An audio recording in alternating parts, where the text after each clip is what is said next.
मीना की शादी उमेश नाम के लड़के से हो जाती है। मीना भगवान की बहुत पूजा पाठ करती थी, लेकिन शादी के बाद बहुत समय बीत जाने के बाद भी मीना की कोई संतान नहीं होती और वो इस बात से बहुत दुखी रहने लगी थी।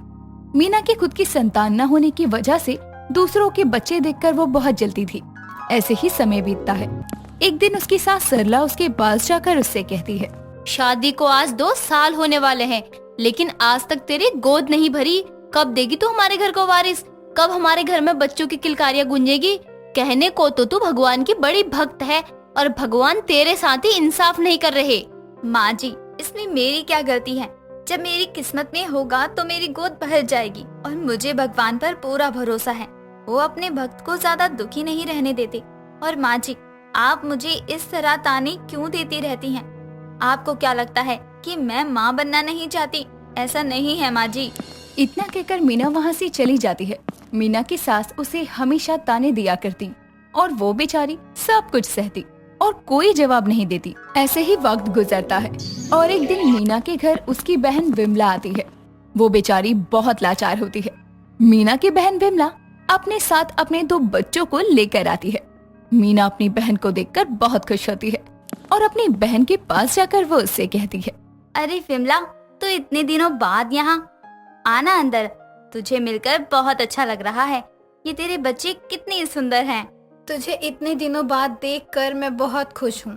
यहाँ आते वक्त तो मैं ये सोच रही थी कि तू मुझे मिलेगी या नहीं। ऐसा क्यों कह रही है? वो सब छोड़, तो अंदर आ पहले। विमला घर में आती है। मीना अपनी बहन के लिए चाय नाश्ता लेकर आती है। उससे बैठकर बातें करती है कि तभी विमला की बहन मीना से कहती है, मीना, दरअसल मेरे तेरे घर आने की एक वजह है जिस वजह से मैं यहाँ आई हूँ। हो सकता है तुझे ये बात अच्छी ना लगे, लेकिन मेरे पास और कोई दूसरा चारा नहीं है। ऐसा क्यों कह रही है विमला? और ऐसी कौन सी बात है जो मुझे नहीं पता? बोलना, मैं करूँगी तेरी मदद। आखिर मैं तेरी बहन हूँ और अगर मैं नहीं समझूंगी तो कौन समझेगा? तू बोल तो सही कि आखिर बात क्या है? दरअसल मीना, बात ये है कि मेरी तबीयत कुछ ठीक नहीं रहती, जिस वजह से मैं अपने बच्चों का ठीक से ख्याल नहीं रख पा रही हूँ। घर की ऐसी हालत है कि मैं इनको 2 वक्त का खाना भी नहीं दे सकती। इसलिए मैं चाहती हूँ कि तू मेरे इन 2 बच्चों का पालन पोषण करे। जब तक तेरे बच्चे नहीं हुए हैं तब तक तू इनको अपने पास रख ले। तेरे बच्चे होने के बाद मैं इनको लेकर यहाँ से चली जाऊंगी। इस तरह तुझे भी सुख मिल जाएगा और इन्हें भी मेरी कमी महसूस नहीं होगी। ठीक है विमला, मैं तेरे बच्चों को अपने पास रख लूंगी। तू चिंता मत कर। आखिर मैं भी तो इनकी माँ जैसी ही हूँ। मैं इन्हें बहुत अच्छे से रखूंगी। विमला अपने बच्चों को वहाँ छोड़कर चली जाती है, लेकिन विमला के जाने के बाद मीना अपना असली रूप दिखाती है और विमला के बच्चों को अपने घर का नौकर बना लेती है और उन दोनों बच्चों से बहुत काम करवाती है। सारा दिन काम करके जब दोनों बच्चे बैठकर एक टाइम का खाना खा रहे थे, तभी वहाँ मीना की सास सरला आ जाती है और बच्चों के आगे से उनके खाने की थाली को खींचते हुए मीना से कहती है, तेरे औरत के खुद के तो बच्चे हो नहीं रहे, दूसरों के बच्चों को यहाँ लाकर राशन खत्म कर रही है। तू तो वैसे ही बोझ है इस घर पर और इन बच्चों का बोझ अलग से बढ़ा दिया तूने। माँ जी, तो मैंने कौन सा इन्हें बुलाकर अपने घर का मालिक बना दिया? मालिक तो देखना मेरे बच्चे होंगे इस घर के। ये लोग तो बस इस घर में कामकाज के लिए रखे हैं मैंने। ऐसे ही वक्त गुजरता है और मीना उन बच्चों से नौकरों की तरह हर वक्त काम कराया करती और उसे उन पर जरा भी दया नहीं आती। एक रोज विमला की बेटी घर के बाहर बैठकर बर्तन धो रही थी। तभी वहाँ से कमला गुजर रही थी और ये सब देखकर कमला को उस बच्ची पर बहुत दया आती है और उससे रहा नहीं जाता। तो वो मीना के घर में घुसती है और मीना के पास जाकर उससे सवाल करते हुए कहती है, मीना, तेरे अंदर जरा भी शर्म नहीं है? तेरी बहन अपने बच्चे तुझ पर भरोसा करके छोड़ के गई है और तू उनके साथ ये सलूक कर रही है, नौकर बनाकर रखा हुआ है। भगवान ने तेरे साथ सही इंसाफ किया हुआ है। तुझे कोई संतान नहीं दे रखी। पहले बच्चों की कदर करना सीख तू। इतना कहकर कमला वहाँ से चली जाती है, लेकिन मीना को उसकी बात से जरा भी फर्क नहीं पड़ता और वो अपनी हरकतों से बाज नहीं आती।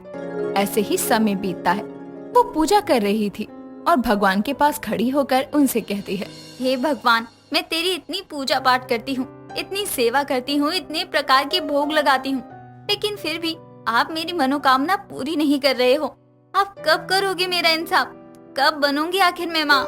ऐसे ही वक्त गुजरता है और एक दिन बच्चे घर का काम कर रहे थे कि तभी विमला की बेटी रानी देखती है कि नीचे के हॉल में बिजली पॉइंट पर करंट आ रहा है और वो ये बात अपनी मौसी मीना को बताने ही वाली थी कि तब तक में मीना वहाँ आकर उस बिजली पॉइंट को छूने जा रही थी और ये सब रानी देख लेती है। वो अपनी मौसी को बिजली के पॉइंट से धक्का दे देती है। मीना दूर जाकर गिरती है। रानी अपनी मौसी मीना के पास जाकर उससे कहती है, मीना माची, उस बिजली के पॉइंट में ना करंट है, अगर आप उसको छूटी ना तो आपकी जान भी जा सकती थी। मीना रानी को गले से लगा लेती है। अब मीना को अपनी गलतियों का एहसास हो जाता है कि कैसे वो इन मासूम बच्चों के जान की दुश्मन बन गई थी। उसी ने आज उसकी जान बचाई। ऐसे ही समय बीतता है। मीना अब दोनों बच्चों को बहुत प्यार करती, उनके साथ हंसती खेलती, अच्छा खाना बनाकर खिलाती। मीना को अब उन बच्चों से लगाव हो जाता है। लेकिन जैसे ही मीना को अपनी गलतियों का एहसास होता है, विमला उसके घर आकर अपने बच्चों को लेकर चली जाती है। ये सब देखकर मीना भगवान के पास जाकर उनसे कहती है, हे भगवान, ये कैसा इंसाफ है तेरा? जब मैं उन बच्चों के साथ बुरा सलूक करती थी तब वो मेरे साथ थे, लेकिन जब मैं उन्हें समझी और मुझे मेरी गलतियों का एहसास हुआ तब आपने मुझसे वो 2 खुशी के पल भी छीन लिए। ना तो मेरी कोई संतान है। ये कैसा इंसाफ है भगवान आपका? मैं मानती हूँ मैंने बहुत गलतियाँ की हैं, मुझे माफ कर दो, लेकिन अब मैं उन बच्चों से दूर नहीं जाना चाहती। मेरे साथ इतना बुरा मत करो भगवान, मत करो। भगवान देखता है कि मीना को अपनी गलतियों का एहसास हो गया है। भगवान उसकी गलतियों को माफ कर देता है। ऐसे ही समय बीतता है और मीना पेट से होती है और एक सुंदर से बेटे को जन्म देती है, मानो जिसे भगवान ने उसकी सुन ली हो। मीना बहुत खुश होती है। मीना की सास सरला उसके बच्चे को हाथ में लेकर कहती है, तरस गई थी मैं इस दिन के लिए, अब जाकर भगवान ने मेरी मनोकामना पूरी की। ना जाने कितना समय लगा दिया भगवान ने, लेकिन देर से ही सही, लेकिन ऊपर वाले ने मेरी सुनी तो जरूर और मुझे दादी बनने की खुशी दे ही दी। मैं कितना खुश हूँ मैं बता नहीं सकती। सही कहते हैं, भगवान के घर देर है अंधेर नहीं, वो हर किसी का इंसाफ करता है।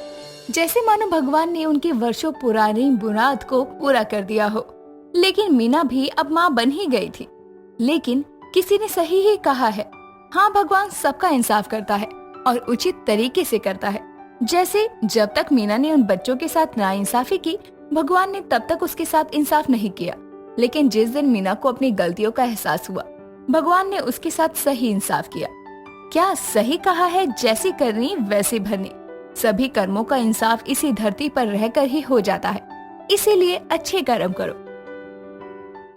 दीपा एक गरीब घर की लड़की थी जो अपनी माँ अनीता के साथ कोलकाता में रहा करती थी। एक दिन दीपा के लिए बहुत ही अच्छे घर से मनोज नाम के लड़के का रिश्ता आता है और कुछ ही दिनों में मनोज अपनी माँ शोभा के साथ दीपा को देखने आता है। दीपा को देखते ही शोभा को वो पसंद आ जाती है तो शोभा बोलती है, आपकी बेटी तो बहुत ही ज्यादा प्यारी है, हमें तो आपकी बेटी बहुत पसंद है। कोई अच्छा सा दिन देख लीजिए और इनकी शादी करवा देते हैं। माँ, मुझे पहले दीपा से कुछ बात करनी है। मनोज की बातें सुनकर शोभा बातों ही बातों में अनीता से बोलती है, बहन, मैं सोच रही थी थोड़ा बच्चे भी अगर आपस में बातचीत कर लेते और एक दूसरे को थोड़ा जान लेते तो काफी अच्छा होता ना। हाँ, क्यों नहीं। अनीता और शोभा कुछ देर के लिए उन दोनों को अकेला छोड़ देती हैं और वहाँ से बाहर जाकर बातें करने लगती हैं। ऐसे में मनोज दीपा से कहता है, देखो दीपा, तुम बहुत अच्छी लड़की हो, पर मुझे छोटे शहर की लड़कियां बिल्कुल पसंद नहीं है। मुझे अपने स्टैंडर्ड की लड़की से शादी करनी है, पर मैं माँ को कुछ नहीं बोल सकता। जी, अगर ऐसा है तो आपने बाहर हाँ क्यों कहा? वो सब तो मैंने माँ के कहने पर कहा था। तो क्या आप मुझसे शादी नहीं करोगे? हमारी शादी होगी दीपा, पर एक कॉन्ट्रैक्ट बेस पर। तुम बस हमारे घर की टेम्पररी बहू बनोगी, और वो भी सिर्फ 1 साल के लिए। अगर इन दिनों में मुझे तुमसे प्यार हो जाता है तो ठीक है, नहीं तो 1 साल बाद मैं अपनी पसंद की लड़की से शादी कर लूंगा। अगर तुम्हें मंजूर है तो हम शादी कर सकते हैं। अपने परिवार की इज्जत के खातिर दीपा इस रिश्ते के लिए हाँ कर देती है और घर वाले मिलकर उनका रिश्ता पक्का कर देते हैं। कुछ ही दिनों बाद वो दोनों की शादी होने वाली होती है। और दुल्हा दुल्हन जब मंडप पर फेरे ले रहे होते हैं तो दीपा मन ही मन सोचती है, हे भगवान, अगर शादी एक पवित्र बंधन होता है और तुझे मेरी पूजा का फल देना है तो मेरी इस टेम्परेरी शादी को परमानेंट शादी में बदल देना। हम दोनों का साथ हमेशा बनाए रखना। मेरे दोनों परिवारों की इज्जत पर कभी कोई आँच मत आने देना भगवान। कुछ ही देर में उन दोनों की शादी संपन्न हो जाती है और वो दोनों सभी का आशीर्वाद लेते हैं। शादी के बाद दीपा एक अच्छी बहू की तरह घर की सारी जिम्मेदारियां निभाती है और एक अच्छी बीवी की तरह मनोज की सेवा भी करती है। लेकिन मनोज उस पर बिल्कुल भी ध्यान नहीं देता था और अपने काम के चक्कर में अपने दोस्तों के साथ पूरी पूरी रात घर के बाहर ही रहा करता था ताकि वो दीपा की शक्ल भी ना देख सके। लेकिन दीपा उसका सारी रात इंतजार किया कर। ऐसे ही एक दिन वो 2-3 बजे रात को नशे की हालत में लौटता है, जिस पर दीपा की सास उससे बोलती है, मेरे बेटे की तरफ से मैं तुझसे माफी मांगती हूँ बेटा। पता नहीं वो क्यों करता रहता है ये सब। कोई बात नहीं माँ, पर मुझे पता है कि वो ऐसा क्यों करते हैं और आप चिंता मत कीजिए, मैं हूँ ना, मैं सब ठीक कर दूंगी। दीपा दिन रात अपने पति की सेवा करती है और धीरे धीरे मनोज का दिल पिघलने लगता है। ऐसे ही एक दिन दीपा बुखार में तड़प रही होती है और घर में कोई नहीं होता। दीपा इस हालत में भी घर का सारा काम करती है और अचानक चक्कर खाकर नीचे गिर जाती है। तभी मनोज कमरे में आता है और दीपा को इस तरह बेहोश पड़ा हुआ देखकर बहुत घबरा जाता है। वो जल्दी से उसे अपनी बाहों में उठा लेता है और उसे बेड पर लेटाता है और उसके माथे पर ठंडी पट्टियां करने लगता है। कुछ ही देर बाद जब दीपा को होश आता है तो मनोज उससे कहता है, माना कि तुम मेरी टेम्पररी बीवी हो, इसका मतलब ये तो नहीं कि मैं अपनी इंसानियत भूल जाऊं। तुम्हारी तबीयत खराब थी तो तुमने मुझे बताया क्यों नहीं? जी मैं आपको क्या बताती, आपके पास मेरे लिए वक्त ही कहाँ था। खैर जाने दीजिए, मैं आपके लिए डिनर बना देती हूँ। बुखार से तड़प रही हो और अभी भी काम करने की पड़ी है। अरे अगर मैं बात नहीं करता तो तुम भी तो मुझसे बोल सकती थी ना। और तुम खाने की टेंशन मत लो, मैं बनाऊंगा खाना। अजी आपको पानी तक तो गर्म करना नहीं आता, खाना कैसे बनाएंगे? मैं ठीक हूँ, मैं खाना बना देती हूँ। इतना बोलकर दीपा उठने लगती है। जैसे ही वो उठती है उसे फिर से चक्कर आता है, लेकिन मनोज उसे अपनी बाहों में संभाल लेता है और उससे कहता है, देख लिया ना कितनी ठीक हो तुम, अब चुपचाप आराम करो और यहाँ से हिलना मत, मैं आता हूँ अभी। मनोज किचन में जाकर काम करने लगता है और जैसे तैसे कर वो दीपा के लिए खिचड़ी बना कर लाता है और उसे अपने हाथों से खिलाता है और दीपा से बोलता है, तो कैसी बनी है मेरी खिचड़ी?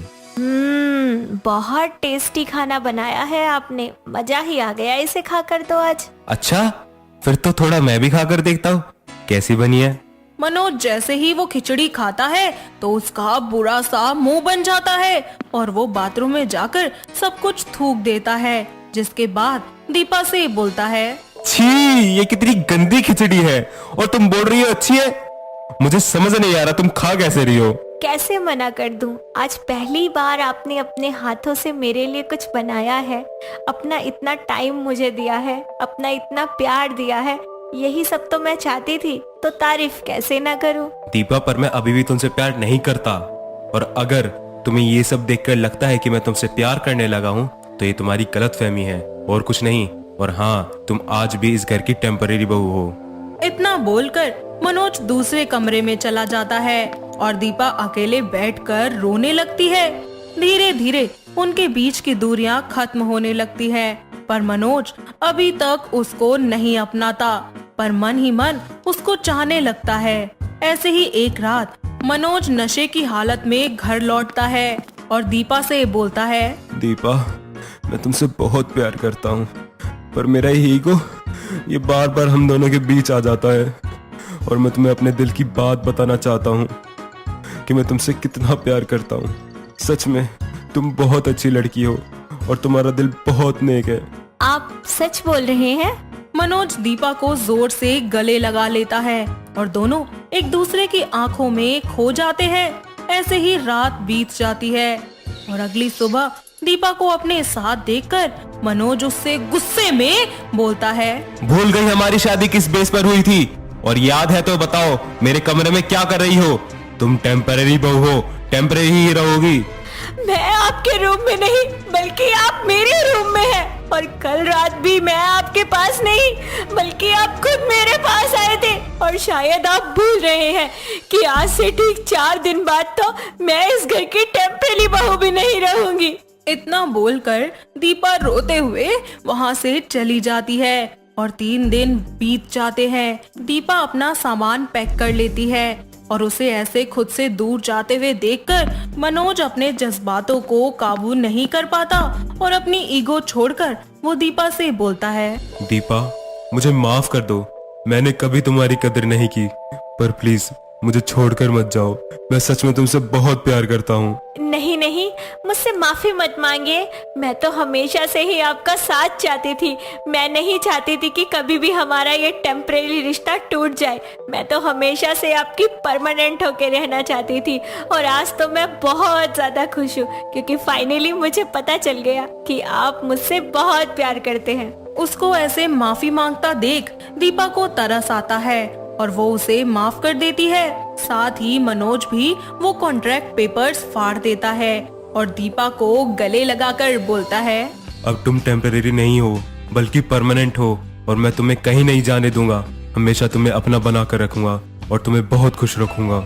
मनोज अपने हाथों से दीपा की मांग में सिंदूर भर देता है और उसके माथे पर किस करता है, जिसके बाद दोनों अपनी नई जिंदगी की शुरुआत करते हैं। कुछ ही दिनों बाद दीपा प्रेग्नेंट हो जाती है और 9 महीने यूं ही खुशी खुशी बीत जाते हैं और एक वो बहुत ही खूबसूरत सी बच्ची को जन्म देती है। फिर सभी लोग मिलकर एक दूसरे के साथ प्यार से रहने लगते हैं। तो दोस्तों, कैसी लगी आपको हमारी ये टेम्परेरी बहू की कहानी?